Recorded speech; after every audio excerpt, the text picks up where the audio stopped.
Hey up, whilst trying to think of ways to nostalgia bait you all again, I thought I'd make something from one of my childhood TV shows, Ben 10. So I made forearms. Here's what I did. It starts off with some welding rods that I literally spent about 30 minutes to an hour bending into the shape of just some legs. Then I can cover my sculpting block in some foil, and that prevents the clay from sticking to the wood and means I can be a bit more messy when I'm painting. Then I can start drilling some holes.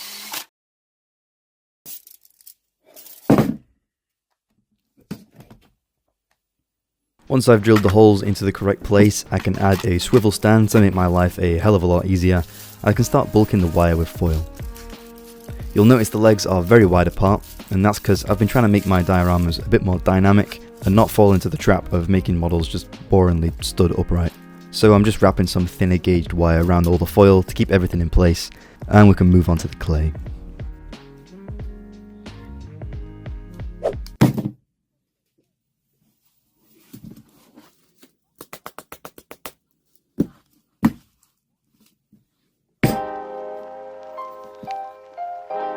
The clay I'm using, as always, is cos clay that I've rolled into thin sheets with a pasta machine, and all I'm doing is slapping it on to get basic leg shapes. The goal is always to use the least amount of clay possible, because I'm skint. At this point, I'm not too bothered about any anatomical correctness. I'm just adding clay where I think muscles are off the top of my head, and then checking from references later on, and then marking them all out. Obviously, the muscle definition on this guy is really exaggerated, and that's because he's an alien buff dude with a say what you see and a forearms. You know, while this bit plays out, I don't really have anything to say, so do you like the longer style format? I mean, you might have noticed already, I'm letting the clips play a little bit longer than my other videos. The clips are like 2 seconds long, if that, on my other videos, and these are a little bit longer. So it makes the overall video a bit longer. Let me know if you like that or not. Anyway. I started using a ball stylus to give the muscles some striations, but this ended up being a totally useless endeavour as you cannot see it whatsoever once the texture's been applied. So this was a brilliant use of my time.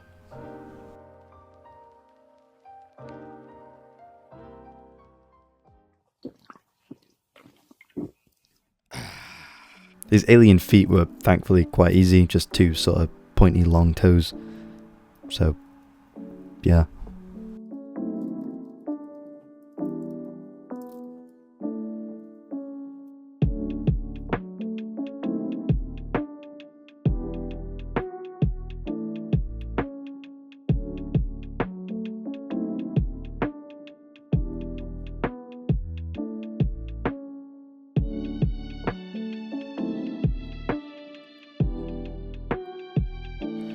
I've used some isopropyl alcohol here to brush everything together, and this softens the clay for texturing, gets rid of any fingerprints that I don't want on there, and it fills in any tiny gaps in harder to reach areas. Speaking of texturing, this is a cut of fabric from an old Assassin's Creed Ezio Halloween costume that I had, which I sacrificed to be the clothing texture tool that I use here and there. At this point, I'm about 2 or 3 days into this project, and you wouldn't really think that really, because I've got absolutely nothing done. But I only really do this in my spare time when I'm not exhausted from work and when I'm actually feeling motivated, which is not often, to be honest. I'm also just slow. The chest follows the same process as the legs, as with every limb really. Just building up all the muscles all willy-nilly, then getting down to the nitty-gritty. Can't believe I just said that. Since I've basically already explained what I'm doing in this part, I'm going to take this time to just say, hey, how are you? What's going on, man? Go write something in the comments, absolutely anything, whether it's about your day, how annoying British accents are, or whether it's about wanting me to make a Ron Popolo diorama, I don't care. How are you doing, man? This isn't just a shameless attempt at getting more comments either. I genuinely just want that sense of community back. I feel like I lost it since my first couple of videos. There was a lot of comments that I had at the beginning, and I feel like we've gone a bit downhill. There is a couple of you, there's about 10 loyal fans, I say fans,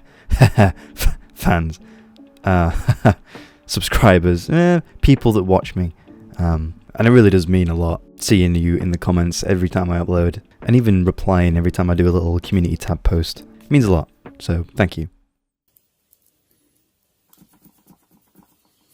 This isn't the sturdiest thing in the world. I mean, actually, it's quite wobbly, but I've jammed a piece of ARMature wire through the torso to create his upper 2 arms, since, you know, he's got 4 arms.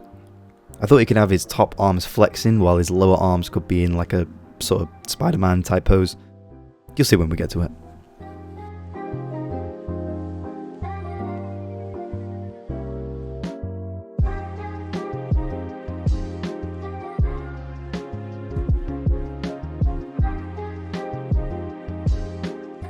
I used a thin rolled up sausage of clay and just blended one side into the arm so it looks like a sleeve, and then did the exact same thing to the other side.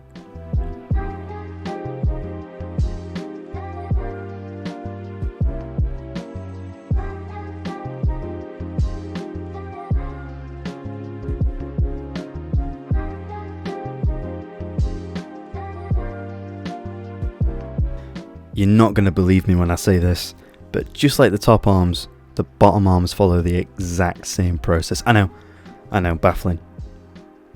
You can also sort of see what I mean with the Spider-Man pose here as well. So like one arm's like nearly touching the floor with like open palms, and you know what I'm talking about, you know what I mean.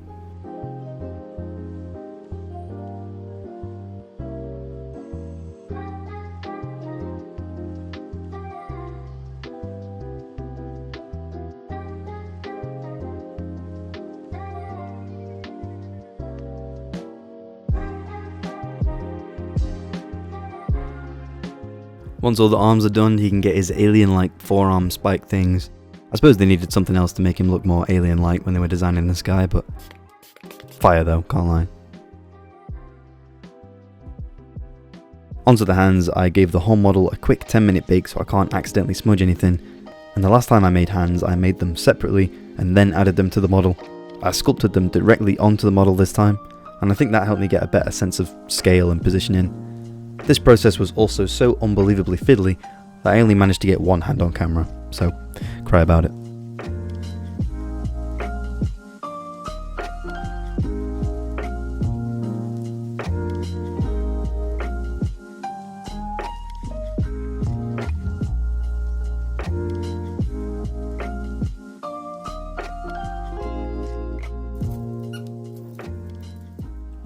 Hear that squeak sound? Dog.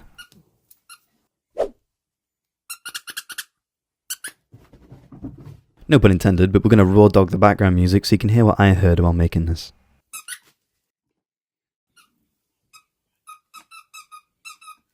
Time for some head. So I rolled up a tiny ball of foil, wrapped it all in clay and shaped up the eyebrows and the eyes.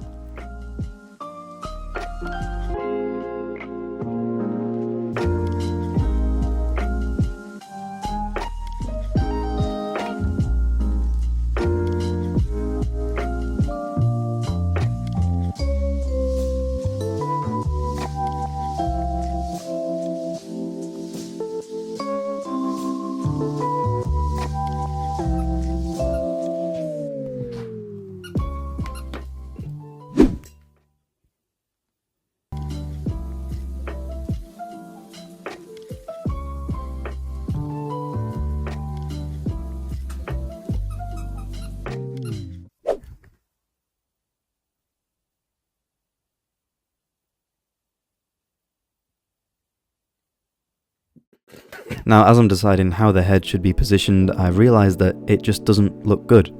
Like, at all. I've absolutely popped off with the body just to ruin it with the head.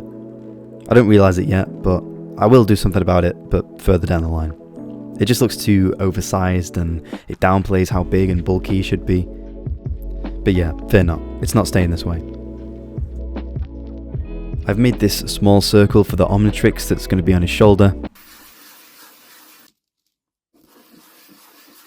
And then off camera, just giving his shirt some more detail. I was going to just paint these parts on, but I thought I'd spend a little bit of extra time just to make sure that this model looks a little bit more intricate. Just spending a little bit of time on small things like this really does give a whole different outcome to these models.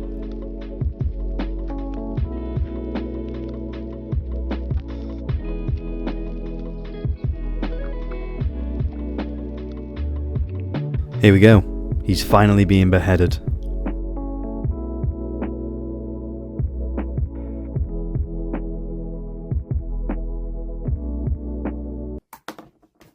As you can see, it's a lot more detailed and a lot smaller as well. It makes so much difference to the model. I'm so glad I did this. I saved it. I salvaged this model. I actually made a good model. Yeah, I mean, this is how it turned out after everything. I mean, I genuinely think this is one of my cleanest sculpts yet. Here's the old head, just to show how much better it looks now, the new one. Now it's time to ruin it with some painting. Let's go! I took the model into my garage to prime white and then busted out the airbrush to spray on his white shirt. You might think it's pointless to do this since he's already white, but the primer can be sticky and I also missed quite a few spots anyway. Don't question me. Don't question me. Right, and then it's time to paint. I thought I'd start with his red skin since I can be quite messy on the edges, and the shirt and gloves that are next to where the skin is going to end up black anyway, so I'll be able to clean it up pretty easily.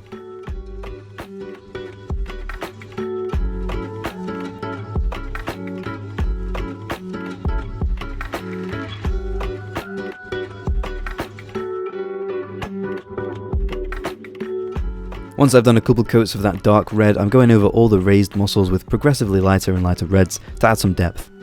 This is the most care I've taken with painting with pretty much anything, and in the end, I think it looks quite good. Maybe it's just because it was an easy paint job, you know, maybe I'm tricking myself into thinking I've done better than I have. Look, it's literally just white, red and black really, innit? Yeah, oh well.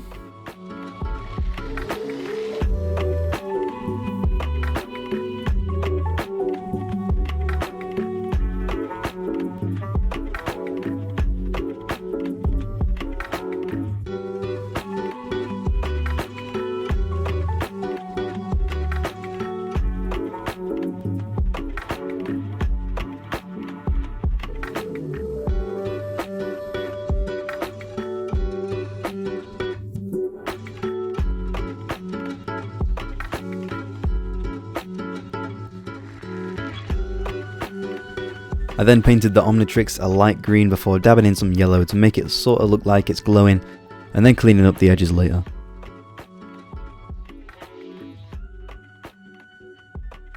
Then the eyes get a basic yellow, and then once the Omnitrix has dried a bit more, I've gone back and added a little bit more yellow.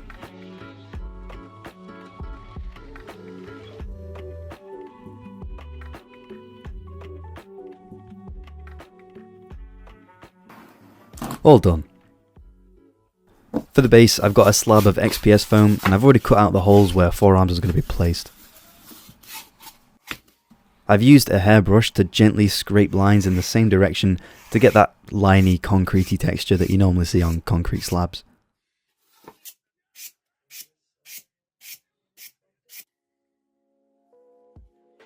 Then to make it look less like a cut out block of foam and more like a rock, I've cut down the edges in random directions with a hobby knife to make it look more jagged and rocky.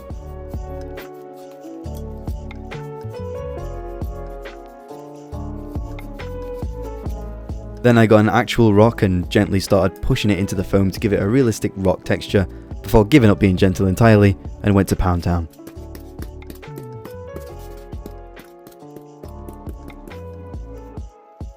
There's still some bits of hanging off foam and some unwanted holes that I've made by mistake, so I've got some hole filler to cover them up.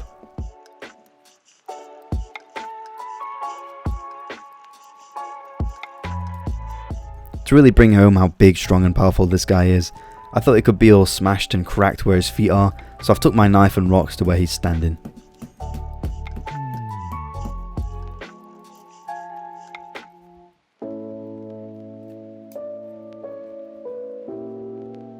Then once the whole thing's got a coat of black primer, I've given it lighter and lighter shades of grey before giving it a black wash to seep into all the cracks, and finally going over the whole thing with a white dry brush to catch the edges and make them stand out.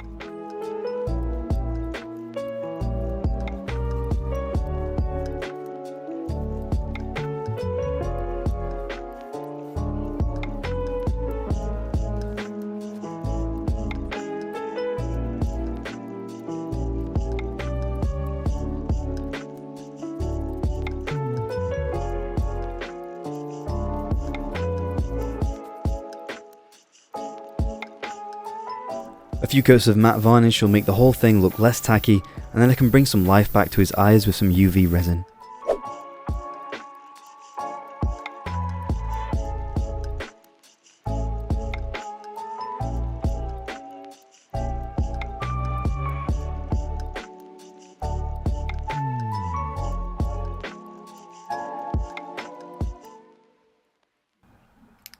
And then we're all done. Wait. I forgot his black stripe on his head, and I was really annoyed, as you could probably hear with the swearing. Anyway, now we're all done, and I called it there.